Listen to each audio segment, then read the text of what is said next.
It's been a while since I've done this. Welcome back to my channel. If you're new here, my name is Mary. I have not filmed a video in weeks.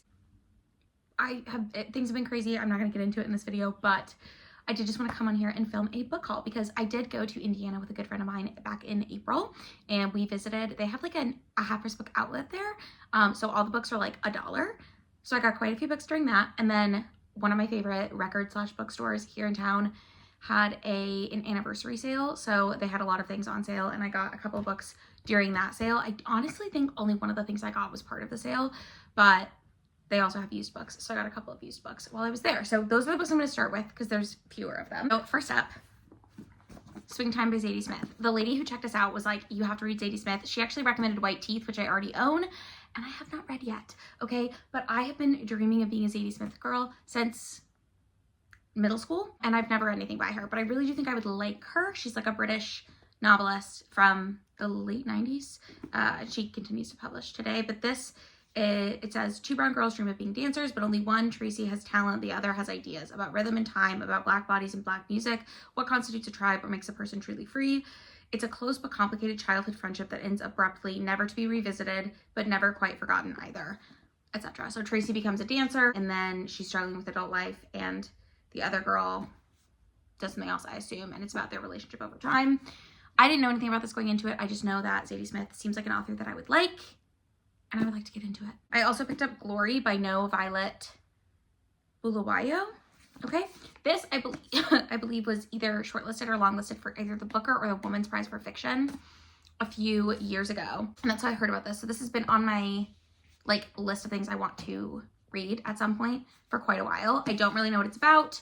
I assume because I think it was nominated for a prize that it's going to be like literary fiction, probably written in kind of an interesting, unique way, because that tends to be what gets nominated for a prize. But it says it's a bold new novel following the fall of the Old Horse, the long-serving leader of a fictional country, and the drama that follows for a rambunctious, okay, not rambunctious, but rambunctious nation of animals on the path to true liberation. Okay, so that's giving like Animal Farm kind of, which is a book that I really enjoyed.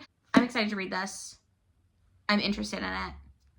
I don't want to know much more about it than that, but I'm very glad that I picked that up. So anyways, and then I also got The Death of Vivek Oji by Akwaeke Emeze. Full disclosure, I've read one Akwaeke Emeze before, which was a YA book by them, and I really didn't like it. So I'm curious to see if I will like their adult stuff. I'm not sure exactly what this is about. I'm not going to read the back of it, but this was going around on BookTube for a while, a few years ago, and that's why I added it to my list. I'm excited to read it at some point. I also find this cover, something about covers like this, I find very satisfying. I don't know how else to describe it, but like, it's not color blocking, but it's like a blend of colors together that I like, okay? So I am excited to read that. Now I have a giant stack. I don't know how many books are in this stack, but like a pretty big stack of books that I got from the half price books sale. So first up, I got The Family Fang by Kevin Wilson, which this is the movie cover edition, but again, if you can see that, it was $3. I lied, it wasn't $1. But on clearance, I've heard good things about Kevin Wilson. He has another book that the cover is like a nest. I'm not going to remember what it's called, but those are the two books of his that are on my TBR. This, I'm pretty sure, is like in the same vein as Little Fires Everywhere, Celeste Ng. That's who wrote that book. I think it's like in the same vein as that. It's like a family drama that has like kind of a mystery element, but it's more like about the family drama. Kind of like Angie Kim writes books like this too. Am I just listing all like Asian literary fiction authors? That's kind of strange. But they all have that like similar style. I think this is like in a similar vein to like Celeste Ng and Angie Kim. So I like those books. I don't think any of them are like favorites, but maybe this will be. We'll see. I also picked up The Interestings by Meg Wolitzer. I believe this is like feminist fiction, and it's historical fiction apparently. So it says, the summer that Nixon resigns, 6 teenagers at a summer camp for the arts become inseparable. Decades later, the bond remains, but so much else has changed. Not everyone can sustain in adulthood what seems so special in adolescence. The kind of creativity rewarded at age 15 is not always enough to propel someone through life at age 30, not to mention age 50. Wolitzer follows her characters from the height of youth through middle age as their talents, fortunes, and degrees of satisfaction diverge. So not feminist fiction, I don't think. I'm very excited to read this one. I love the colors, the colorfulness of it. And I've mentioned this before, like I like a multi-generational family story. This sounds similar-ish, hopefully not super similar, but similar in like concept to, what is that freaking book with Francis St. Jude, or Jude St. Francis, or whatever his name is? A Little Life, where it's following like a group of friends from college all the way through, except for that book is filled with trauma and horrible things happening to the characters. I hope that is not what's happening here, but I like the idea that it's like following a group of friends from adolescence through middle age. Like, I like spending a lot of time with characters if you're going to do a character-driven book, so I'm excited to read that. And again, $3. Can't beat it. Okay, we're just going to take a quick pause. I forgot we also went to a bookstore that was not half-price books. We went to Morgenstern Books, okay? And I purchased a copy of Deep End because I love this book and I really like the sprayed edges, but okay, get this. They've got like art prints, all right? Of the couple whose name I'm not going to remember now. But this is Allie Hazelwood's newest book. It's new adult, I suppose, but it's about swimmers at Stanford. So one is a swimmer, one is a diver, and it explores like BDSM and kink, kind of. But it's also very like sweet and wholesome, if that makes sense, but very spicy. I really liked this couple. I really liked this book more than I was expecting to, based on how I felt about Not in Love by Allie Hazelwood, which I read last year. I'll try to remember to link a video where I talked about that book. But God, my hair is so big today. Can you see this? I don't know I'm having a really bad hair day, but we're just gonna ignore that. So I love this book. I think more people should read it. I'm convinced my friend who I went to Indiana with, actually, that she should read it. And I think she's picking it up when she finishes The Eyes Are the Best Part, which is another book that I recommended her. I love having a friend who reads, okay? A real life friend who reads. Something about it is so magical. I'm having a great time with that. But anyways, I picked that book up because I'm trying to bulk up my, I'm trying to bulk up my romance section right here. These still need to be put away. But anyways, we can revisit the shelves at some point too, because I feel like they need a revamp, if you will. Back to books that I picked up from Half Price Books, okay? We have Infinite Country by Patricia Engel. I believe this is historical fiction. It says Talia is being held at a correctional facility for adolescent girls in the forested mountains of Colombia. She urgently needs to get out and get back to Bogota, where her father and a plane ticket to the United States are waiting for her. If she misses her flight, she might also miss her chance to finally be reunited with her mother and siblings in the north. How this family came to occupy two different countries, two different worlds, comes into focus like twists of a kaleidoscope. We see Talia's parents, Moro and Elena, fall in love. Okay, so this is a multi-generational family story, which is something that I love. So I'm very excited to read that. Take a shot every time I talk about something being a multi-generational family story. But it is really, truly one of my favorite things to read about.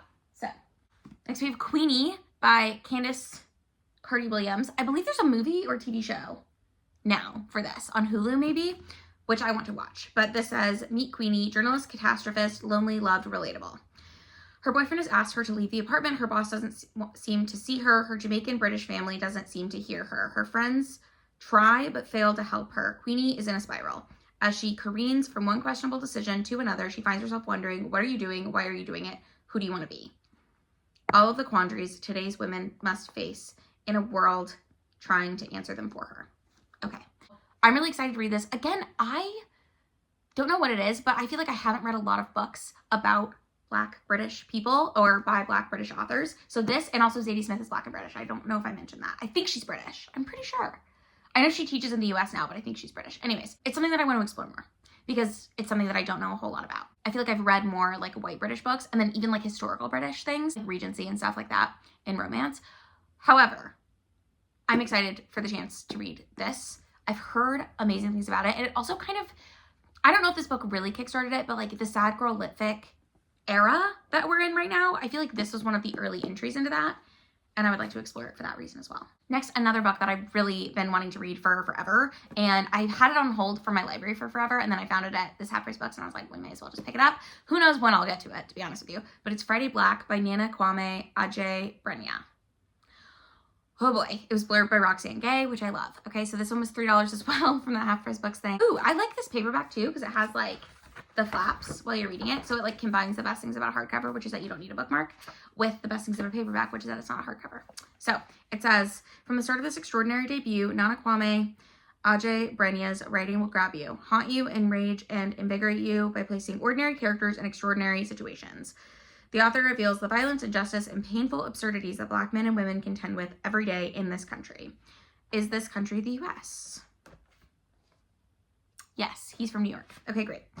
These stories explore urgent instances of racism and cultural unrest and the ways we fight for humanity in an unforgiving world. In the Finkelstein 5... Okay, so this is a short story collection. Did I know that? I don't know. But I do like short story collections, or I tend to. Sometimes they can be hit or miss. So I'm interested to read this. I'm excited to see how it goes. We'll see. Next, I picked up a book that I actually have already read and I love. I forgot I picked this up. The Silent Patient by Michael Ondaatje.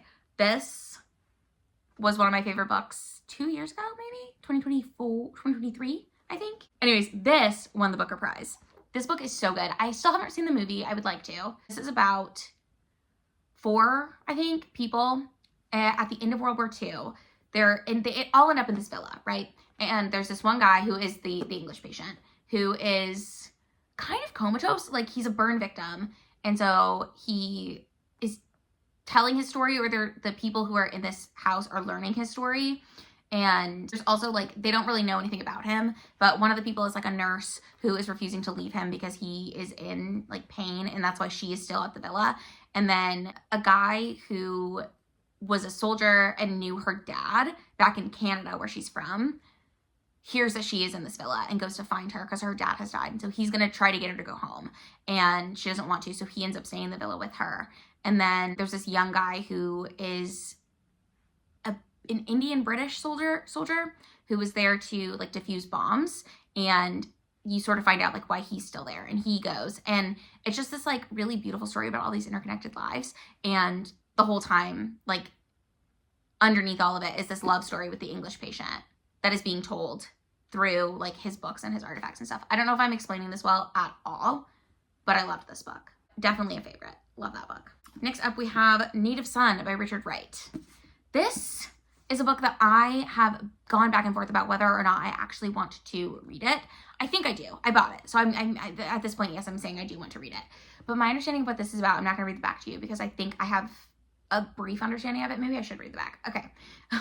It's about this guy who is a black man, obviously, and he is incarcerated for like murder and rape. And I think the whole time you're trying to figure out if he did it, is my understanding. But let me read it to you. It says, right from the start, Bigger Thomas had been headed for jail. It could have been for assault or petty larceny. By chance, it was for murder and rape. Native Son tells the story of this young black man caught in a downward spiral after he kills a young white woman in a brief moment of panic. Set in Chicago in the 1930s, Wright's powerful novel is an unsparing reflection on the poverty and feeling of hopelessness experienced by people in inner cities across the country, and of what it means to be black in America. So it seems like it'll be hard to read, but I'm trying to convince myself that like just because something is hard to read doesn't mean that it's not worth reading, if you know what I mean, but also at the same time like protect my peace. So I am excited to read this, but I'm nervous about it. Have you read this? Let me know. Next up, I have The Devil and Webster by Gene Humph Corlitz. I read the plot by him and loved it a couple years ago now, but it says, it was Naomi Roth's problem, first ignored by her and then irritating to her, and then all at once intractably complex and a threat to everything she had done at Webster and everything she was trying to do. I think this is another like dark academia thriller. I haven't heard that many people talk about this, but I have like seen it floating in the same lists as things like They Never Learned by Lane Fargo, which is another book that I've never read, and For Your Own Good by Samantha Downing, I think is who read that. Anyways, I want to read this because I really liked his writing in the plot, and I liked the plotting of the plot. Haha. So, I don't know. I haven't heard that many people talk about it, though. That was my point. So, I'm excited to have this. Again, it was $3. I had to. I just had to. Speaking of authors, well, I was talking about authors that I have been meaning to read forever, but never got around to. Anne Tyler. I have several of her books. Clock Dance is another one, but this is A Spool of Blue Thread. Okay?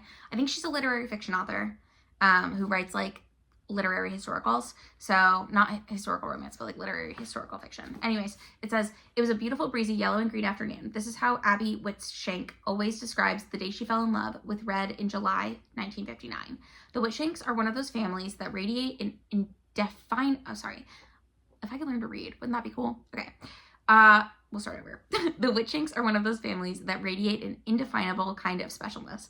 But like all families, their stories reveal only part of the picture. Abby and Red and their 4 grown children have accumulated not only tender moments, laughter, and celebrations, but also jealousies, disappointments, and carefully guarded secrets. From Red's parents, newly arrived in Baltimore in the 1920s, to the grandchildren carrying the Whitshank legacy boisterously into the 21st century, here are 4 generations of lives unfolding in and around the sprawling, lovingly worn house that has always been their anchor.